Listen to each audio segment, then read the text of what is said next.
ने दिल्ली सरकार को जमकर फटकार लगाई है। साथ ही कोर्ट ने कहा कि ये मामला केंद्रीय जांच एजेंसी को सौंप सकते हैं। इस खबर पर ज्यादा डिटेल्स के लिए अब चलते हैं असीम के पास। तो असीम, बताएं दिल्ली कोचिंग हादसे के मामले पर कोर्ट ने क्या कुछ कहा है? दिल्ली के ओल्ड राजेंद्र नगर में कोचिंग सेंटर में हुई घटना की जांच की मांग को लेकर के दिल्ली हाई कोर्ट में याचिका दायर की गई थी। दिल्ली हाई कोर्ट ने आज इस मामले में दिल्ली सरकार, दिल्ली पुलिस और एमसीडी को कड़ी फटकार लगाई। सबसे पहले तो दिल्ली सरकार को फटकार लगाते हुए हाई कोर्ट ने कहा कि आपके पास अधिकारियों को वेतन देने के लिए पैसे नहीं है, आपके अधिकारी दिवालिया हो गए हैं, ऐसे में आप दिल्ली का इंफ्रास्ट्रक्चर किस तरह से अपग्रेड करेंगे।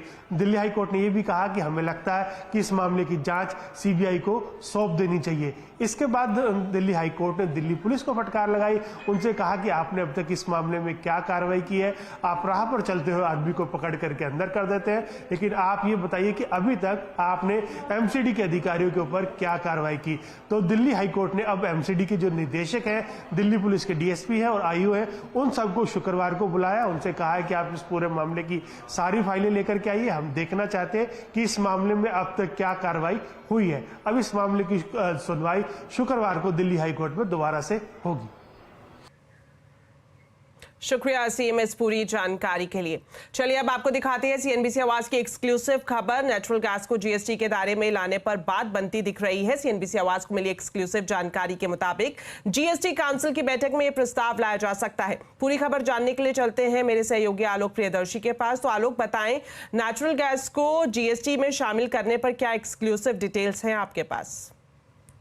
बिल्कुल, देखिए, जिन 5 पेट्रोलियम प्रोडक्ट्स को जीएसटी के दायरे में लाने पर लंबे समय से चर्चा चल रही है, उसमें नेचुरल गैस को लेकर सहमति बनती हुई दिख रही है। सीएनबीसी आवाज को सूत्रों से जानकारी मिली है कि वित्त मंत्रालय और पेट्रोलियम मंत्रालय ने इस पर कई दौर की चर्चा की है और इस पूरे प्रपोजल को अब फिटमेंट कमेटी में भेज दिया गया है। सूत्रों के मुताबिक नेचुरल गैस पर 18% जीएसटी लगाई जा सकती है, क्योंकि ये रेवेन्यू न्यूट्रल के काफी करीब है। दरअसल अभी जो सेंट्रल एक्साइज है वो नेचुरल गैस पर 0 है, लेकिन अलग अलग राज्य अलग अलग दरों से वैट वसूलते हैं, लिहाजा ये 14% से लेकर 24% के आसपास है और कुल जो कमाई होती है इस वैट के जरिए करीब 20,000 करोड़ रुपए की होती है। तो सरकार चाहती है कि जो कमाई का लेवल है वो फिलहाल रेवेन्यू न्यूट्रल रहे और इस लिहाज से 18% जीएसटी लगाई जा सकती है। रही बात ये जो नेचुरल गैस है, इसको जीएसटी में लाने की जरूरत क्यों पड़ी, तो ये आइटम एक ऐसा है जो रॉ मटेरियल यानी कि फीड स्टॉक की तरफ यूज होता है। अलग अलग इंडस्ट्री जैसे फर्टिलाइजर, सीएनजी, एलपीजी इसको इस्तेमाल करते हैं, लेकिन इन इंडस्ट्री को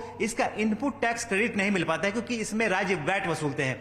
लिहाजा इन इंडस्ट्री को इससे काफी फायदा होगा अगर ये जीएसटी के दायरे में आ जाता है तो। और साथ ही साथ जो गैस की कीमतें हैं उसको कम करने में भी, खासतौर से ग्राहकों के नजरिए से भी इसमें काफी बेनिफिट हो सकता है। तो लिहाजा सरकार ने मन बना लिया है और अगली जीएसटी काउंसिल की बैठक जो अगस्त के एंड में होने वाली है, हो सकता है कि नेचुरल गैस को जीएसटी के दायरे में लाने पर चर्चा हो सकती है, क्योंकि जो 2 बड़े उत्पादक राज्य हैं महाराष्ट्र और गुजरात है, इसमें गुजरात ने अपनी तरफ से हामी दे दी है। देखना होगा महाराष्ट्र का क्या रुख होगा, लेकिन तैयारी पूरी हो चुकी है नेचुरल गैस को जीएसटी के दायरे में लाने को लेकर।